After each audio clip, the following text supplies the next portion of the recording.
Hey, as you can tell by the title, this video is about Black Lives Matter, specifically about May, June 2020, the protests going on in the US and all around the world, and our issues with race. I am unequivocally in support of the Black Lives Matter movement. I support my Black friends, loved ones, and peers. I support you. Yes, I see you.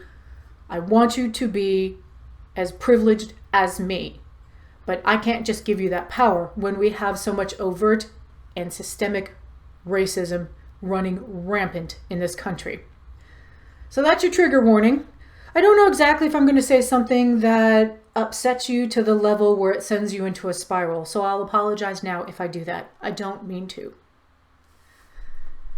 One thing that needs to be addressed amongst us white folks, and this is an opinion, again, of a white lady. As you can see, I'm a Karen. I'm a middle-aged white woman in the US. I'm a little bit matronly looking. I've got a good income, etc. I'm just like, for this purpose, I'm a Karen. I'm a Karen who wants everyone to be treated equally across the board in the spirit as well as the letter of the law. But it's not really just the law. We're seeing now how bad the violence is against our Black citizens, in how many police have just doubled down on that violence. We have people being shot with rubber bullets. We have illegal tear gas. I mean, it's not legal in a war zone, y'all. It's not going to be legal against your own citizens.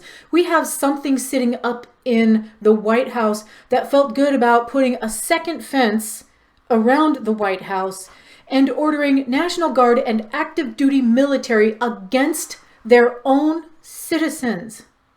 Against their own citizens, because there are so many of us that want to lift up our Black citizens and share our fucking privilege so that they can enjoy the freedom and the comfort of a life like mine, of a life like all of us white people. I get that there are poor white people. I get it. Everybody's life is hard on some level, but there are some very fucking chilling statistics out there that tell you that while white people can be poor, you can be a white person and not be able to afford insurance. You can have a lot of problems that seem on the outside to be similar.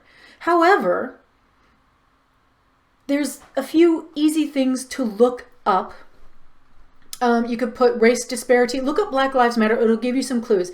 I like to get statistics when I go and find them from .gov and very highly respected sources. I recommend that. Use whatever you have to give yourself a clue and then add to that research. And I'm not going to give you bibliography. I think that we should all find that for ourselves, and that's why this has to be considered an opinion. But a lot of people like to say all lives matter, right? All lives matter. Well, that should actually be a no-brainer for us. But the reason Black Lives Matter is Black Lives Matter is because as we live our life in our systemic racist country, that's not what's actually happening. For instance, if I get stopped by a police officer, I could be cussing that motherfucker out. I'm not going to get dragged out of my car. I've been told many times not to get out of my car. But we can see pictorial video evidence of people who have been ordered out of their car because they're Black. I mean, Sandra Bland was ordered out of her car. She was visibly shaking in some of that video. And 3 days later, she dies of suicide. I don't buy it. I don't believe it. Again, it's opinion. There are ways to find this information. And I would suggest asking your white friends before you ask your Black friends, because they're fucking tired. And if you're scared because your Black friends have said, I don't talk to white people about race, well, we're seeing a very large demonstration of why. Because we're seeing people double down on all lives matter. And yes, all lives matter. But until our Black lives are treated with every privilege, freedom, and respect of our white lives, then all lives can't matter.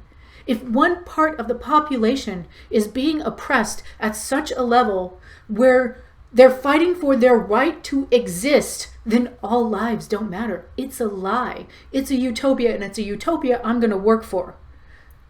for the rest of my life, because as a person of privilege, I have to be vigilant and I have to continue to speak out if I want to be anti-racist. I have to continue to stop people from their ill-conceived assumptions. I've been doing that since the late 90s, talking about Rodney King, which, whoa, that was like a lot of brick walls, because I was talking to white people about it, and they just, because the man had like a history of drug use, it was okay to beat the shit out of him in a completely unrelated incident. What the fuck, man? I digress. Until our black people are treated fully as people, with all the rights, all the privileges, all the respect, and all the love of our white people, all lives can't matter. All lives cannot matter until Black Lives Matter. So say it with me. Black Lives Matter. Say it again. Black Lives Matter. Now say it loud. Black Lives Matter.